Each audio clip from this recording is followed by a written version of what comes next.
Let's talk about basic cinematic lighting techniques. Without lighting, a shot like this would look like this. These regular house lights create strange shadows. There's a lack of depth and interest to this image. A cinematographer would never shoot a scene like this.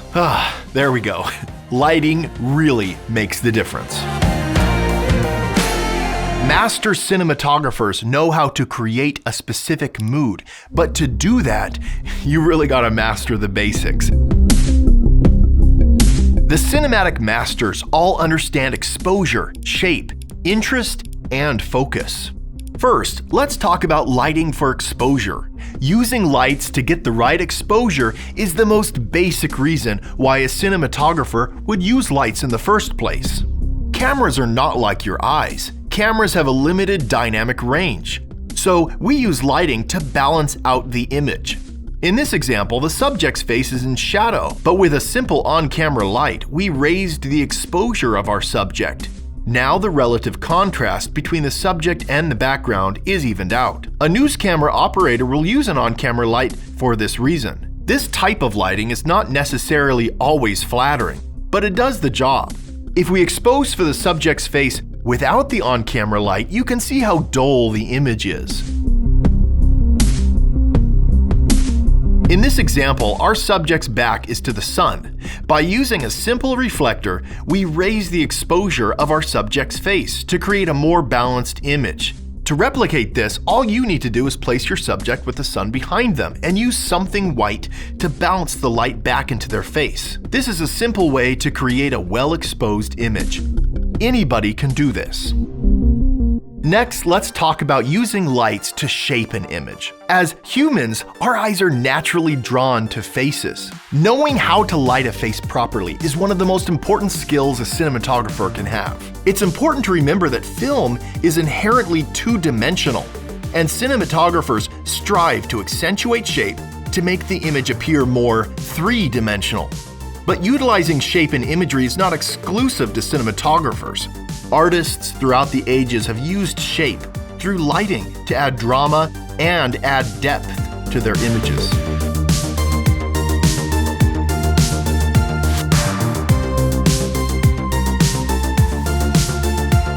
If you're lighting a scene and you think it looks flat, try moving the light to one side.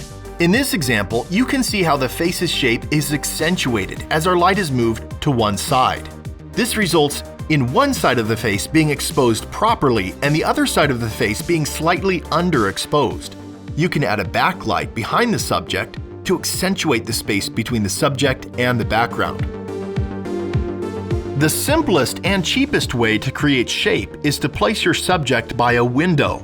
This is a natural, large light source. When the shadow side of the face is closest to the camera, this is called short lighting. But when the light side of the face is closest to the camera, this is called broad lighting. Most cinematographers like short lighting because it's more dynamic and creates more depth in the image.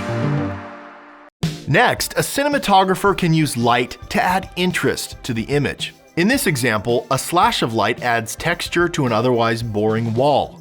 If you're interested in lighting, start paying attention to what the sun is doing in your everyday life. Sometimes a beautiful shaft of light spilling into a room can be that inspiration that you need.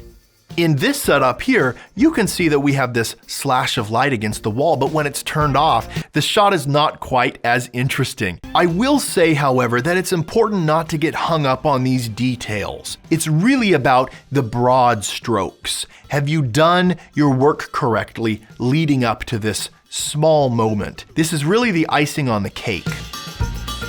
While creating interest in your cinematic images, you must ask yourself if you are trying to achieve a naturalistic or subjective image. Color gels and extreme lighting techniques are typically reserved for subjective films, music videos, and art pieces. But most cinematographers try to create a naturalistic image while maintaining as much interest as possible. Focus. We need to focus our audience's attention. Master painters through the centuries have understood this principle well. If you want your viewer to look at a subject's face, Make the subject's face the brightest part of the image and position that subject next to the darkest part of the image. This sharp contrast will draw the eye. Using this technique, you can control where your audience is looking. In this example here, we've positioned the brightest part of my face next to the darkest part of the wall. This sharp contrast draws the attention of the viewer. Additionally, to focus our audience's attention to a desired position, we can utilize leading lines with light. A light through a window or across a wall draws our attention to the subject's face. Remember that a simple image that's easy to digest is usually best. Most importantly, a cinematographer strives to achieve a mood. Mood is unexplainable and is an artistic combination of the use of exposure, shape, interest, and focus. Mood can be determined by genre, style, and theme. A master cinematographer is always using mood to give additional insight into a character's emotions, a setting, and a story. A cinematographer can create some extreme moods. For example, here, the use of shape through contrast creates a dramatic tone. But here, the tone is happy and carefree. Whether you're shooting a simple corporate interview, a short film, or a movie, understanding lighting helps us be better filmmakers and artists. Now, let's take everything we've learned and apply it to this shot. We're going to try to recreate this shot with Lynn at our home studio. It's not exactly the same, but we've positioned this couch by a window, and what we're trying to do here is achieve a similar look. Our first consideration is exposure. While we're obtaining exposure, we place the light to one side of the face, short lighting the face, letting the shadow side of the face be closest to camera. Look at the back of her head. There's this sharp light separating her from the background coming from the window. This wasn't by accident. We placed a reflector outside to get that look. You would think that a setup like this would be simple to achieve, but look at all this gear it took. Replicating a specific shot can sometimes take a lot of equipment, but really, you can get your own images with natural lighting. If you really understand the basic principles of lighting, you can do work with no lights.